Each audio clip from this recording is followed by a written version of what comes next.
नजर नहीं आ रही है। तो चित्रा, आपने अनिल विज साहब को देखा, आपका बहुत बहुत शुक्रिया अनिल विज साहब।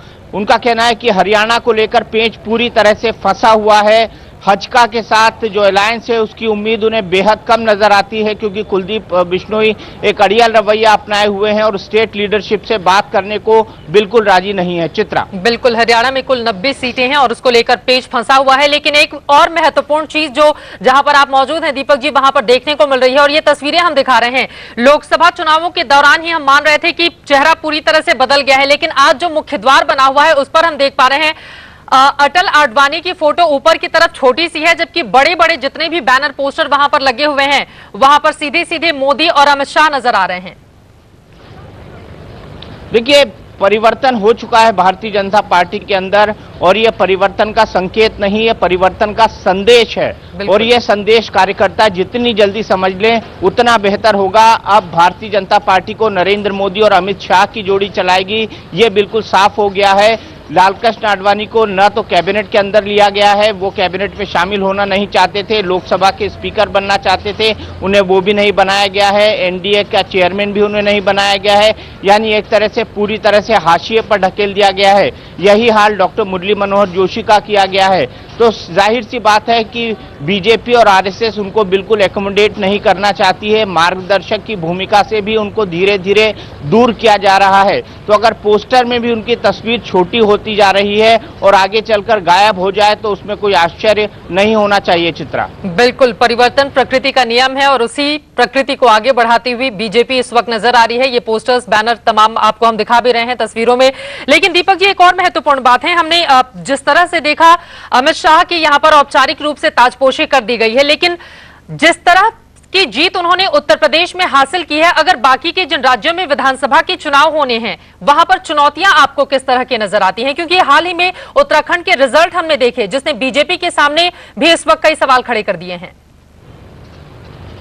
देखिए, बाई इलेक्शन की अगर बात की जाए तो बाई इलेक्शन हमेशा रूलिंग पार्टी जीतती है, ये इंडिकेशन हमेशा से रहे हैं, ये संकेत हमेशा से रहे हैं। लेकिन बीजेपी इस हार की समीक्षा कर रही है कि आखिरकार तीनों सीटें कांग्रेस को क्यों चली गई उत्तराखंड के बाई इलेक्शन में। लेकिन बीजेपी की असली परीक्षा महाराष्ट्र, हरियाणा और झारखंड के इलेक्शंस में होगी। वहीं जम्मू और कश्मीर में, जम्मू और लद्दाख में वो अधिक से अधिक सीटें जीतने की कोशिश करेगी और प्रमुख विपक्षी दल बनने की कोशिश करेगी, क्योंकि घाटी में उसका कोई बहुत बड़ा अस्तित्व नहीं है। जाहिर सी बात है, ये तमाम विधानसभा चुनाव अमित शाह के लिए एक एसिड टेस्ट होंगे। अमित शाह ने 71+2 यानी 73 सीटें जीतकर एक बहुत बड़ा इतिहास उत्तर प्रदेश के अंदर रचा है। अब यही चमत्कार की उम्मीद अमित शाह से लगातार करी जाएगी और वो इस पूरी की पूरी कवायद में हिट होते हैं या फिट होते हैं, ये देखना बेहद महत्वपूर्ण होगा। हमारे साथ इस वक्त सुधांशु मित्तल जी जुड़ चुके हैं। सुधांशु मित्तल जी, ये बताइए कि 4 राज्यों के विधानसभा चुनाव जो होने वाले हैं, ये कितनी बड़ी परीक्षा होंगे अमित शाह के लिए? मैं इसको परीक्षा ना मान के संगठनात्मक तौर से एकजुट होके परिपक्वता के साथ ये चुनाव लड़े जाएं, ये संकल्प की ओर देखता हूं मैं इसको। देखिए, ये 4 आपने तो बिना एग्जाम के उनको पास कर दिया। वही बतलाता हूं क्यों। देखिए, ये चारों राज्यों में सरकार हमारी नहीं है, हम चारों राज्यों में परिवर्तन के लिए जा रहे हैं। और परिवर्तन इसलिए जा रहे हैं क्योंकि हमारा पूर्ण विश्वास है कि जनता के लिए हम एक वैकल्पिक राजनीति है, एक नई राजनीति है, एक उम्मीद की राजनीति है, एक विकास की राजनीति है। कुशासन जो वहां पे चल रहा है उसका हम जवाब हैं। ऐसे में परिपक्वता से वो चुनाव लड़ा जाए, हमारी प्राथमिकता वो है और वो करने वाले हैं।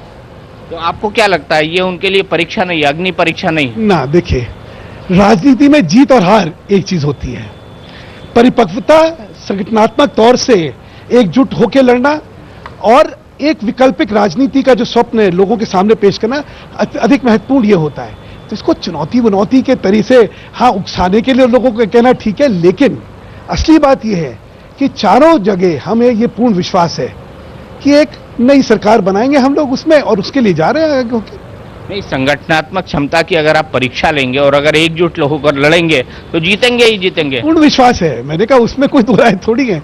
लेकिन क्या मैं क्यों इसको कह रहा हूं, 4 महीने बाद कल को कुछ होता है, अरे भाई उनका नेतृत्व जो है वो ठीक नहीं हुआ, ये सारी चीजें इन चीजों में नहीं होती हैं।